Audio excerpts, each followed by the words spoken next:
Welcome back to educational world. आज की इस वीडियो में हम नाइन्थ फिजिक्स का एक और टॉपिक डिस्कस करने जा रहे हैं जो कि हमारे चैप्टर नंबर 8 से है, न्यूक्लियर एनर्जी। हमने कन्वर्जन ऑफ एनर्जी का टॉपिक स्टार्ट किया था, तो ये उसकी एक और वीडियो है जिसमें हम न्यूक्लियर एनर्जी को डिस्कस करेंगे और कैसे इससे इलेक्ट्रिसिटी बनाई जाती है या प्रोड्यूस की जाती है। तो पहले अगर हम बात करें इस लेक्चर आउटलाइन की, तो इस लेक्चर में मैं आपको ये बताऊंगा कि न्यूक्लियर एनर्जी क्या होती है, न्यूक्लियर एनर्जी या न्यूक्लियर रिएक्शन के कितने टाइप्स हैं, एंड उसका प्रोसेस कैसे है और उससे कैसे इलेक्ट्रिसिटी जनरेट होती है। In the last we will discuss advantages और disadvantages of generating electricity using nuclear power या न्यूक्लियर सोर्स। पहले अगर हम बात करें न्यूक्लियर एनर्जी की, तो न्यूक्लियर एनर्जी क्या है हमारे पास। Nuclear energy is the energy emitted during a nuclear reaction is called nuclear energy. अब कोई भी न्यूक्लियर रिएक्शन जो है उसके दौरान जो भी एनर्जी इमिट होगी वो हमारे पास न्यूक्लियर एनर्जी कहलाएगी। अब न्यूक्लियर रिएक्शन क्या है हमारे पास, तो न्यूक्लियर रिएक्शन बेसिकली दो तरह के होते हैं हमारे पास। एक होता है फ्यूजन रिएक्शन और दूसरा होता है फ्यूजन रिएक्शन। बात करें हम फ्यूजन रिएक्शन की, क्योंकि ये हमारा प्राइमरी टॉपिक होगा, क्योंकि यहाँ पे जो मैकेनिज्म है सारा वो फ्यूजन रिएक्शन पे डिपेंडेंट है। तो फ्यूजन रिएक्शन में क्या होता है हमारे पास, हम जानते हैं कि रेडियो एक्टिव एलिमेंट्स जो भी होते हैं वो अनस्टेबल होते हैं। तो यहाँ पे कुछ ऐसा होता है कि हमारे पास उसी प्रॉपर्टी को यूज करके एनर्जी को यूटिलाइज किया जाता है।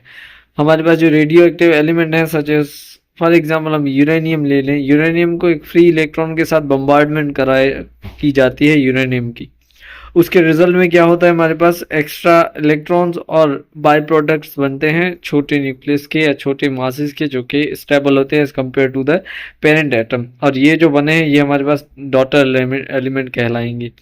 अब इसके रिजल्ट में क्या होता है हमारे पास huge amount of energy liberate होती है, इमिट होती है, जो कि हमारे पास यूज होती है वाटर को बॉयल करने के लिए, उससे स्टीम प्रोड्यूस करने के लिए, जो कि हमारे पास आगे जाके वेंट को चलाती है और जनरेटर को चलाती है।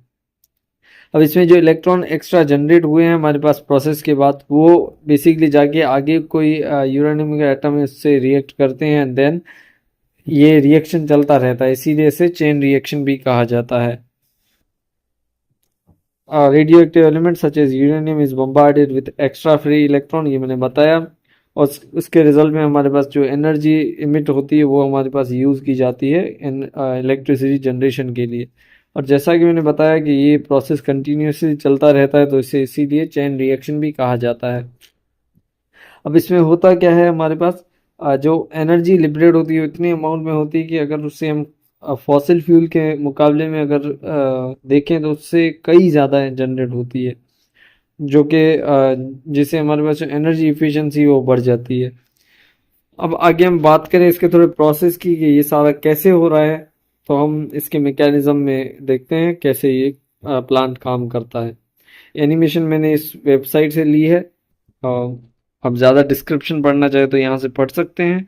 एंड अगर मैं बात करूँ इसके वर्किंग की, तो वर्किंग कुछ ऐसे है कि हमारे पास ये जो रिएक्शन करवाया जाता है ये न्यूक्लियर रिएक्टर में रिएक्शन करवाया जाता है, जिसके रिजल्ट में हमारे पास huge amount of heat liberate होती है, एलिमिनेट होती है। अब अगर आप देखें तो कंडेंसर से पानी जा रहा है इसी न्यूक्लियर रिएक्टर में, जहाँ पे वो हीट होके और स्टीम में कन्वर्ट होता है। उस स्टीम की प्रेशर उस स्टीम का बहुत ज़्यादा होता है, जो कि जाके कनेक्ट है टरबाइन से। अब टरबाइन इसी रिजल्ट में घूम जाता है, जो कि कनेक्ट होता है हमारे पास जनरेटर से। फिर उसके रिजल्ट में जनरेटर हमारा इलेक्ट्रिसिटी जनरेट करता है, जो कि ट्रांसफार्मर के पास जाती है और स्टेप अप होके रिक्वायर्ड वोल्टेज हमारे पास डोमेस्टिक पर्पस के लिए मिल जाता है हमें।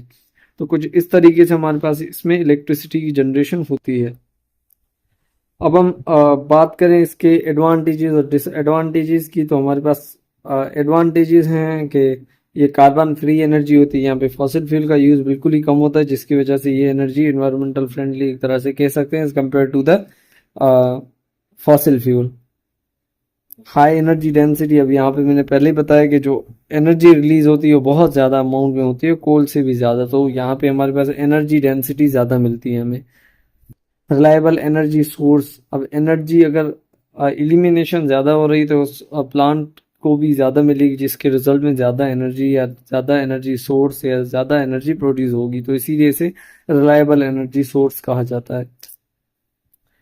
अब इसका ये तो हो गए डिसएडवांटेजेस। अब बात करें अगर डिसएडवांटेजेस की, तो डिसएडवांटेज में हमारे पास ये है कि nuclear waster can cause harmful disease such as cancer. अब जो इसके रिजल्ट में हमारे पास वेस्ट प्रोडक्ट होते हैं, वो हमारे पास न्यूक्लियर रिएक्शन में होते हैं, वो कैंसर काज करते हैं। अब उसे ज़्यादातर अगर हम कहीं पे भी फेंकें, इन्वायरमेंट में फेंकें या समुद्र में फेंकें, तो इक्वेटिक लाइफ को भी ख़त्म कर देते हैं। तो यहाँ पे कैंसर काजिंग है, जो कि एक बड़ा डिसएडवांटेज है न्यूक्लियर वेस्ट का। दूसरा यहाँ पे है हाई इनिशियल कॉस्ट। अब इसके जो प्लांट सेटअप का कॉस्ट है वो बहुत ज़्यादा होता है initially. And then nuclear proliferation. अब न्यूक्लियर प्रोलिफरेशन से ये मुराद है कि हमारे पास जो न्यूक्लियर अगर ये चीज़ आम हो गई, तो हमारे पास न्यूक्लियर वेपन्स बनना भी शुरू हो सकते हैं। Then it can be use in bad manner, या एक गलत तरीके से इसका इस्तेमाल किया जा सकता है। तो ये होंगे इसके डिसएडवांटेजेस। होप सो आपको वीडियो पसंद आएगी। अगर आपको कोई भी क्वेश्चन है अभी तक, तो आप कमेंट बॉक्स में पूछ सकते हैं। एंड आपको प्रीवियस वीडियो से भी कोई अगर क्वेश्चन है, तो आप कमेंट बॉक्स में वो भी पूछ सकते हैं।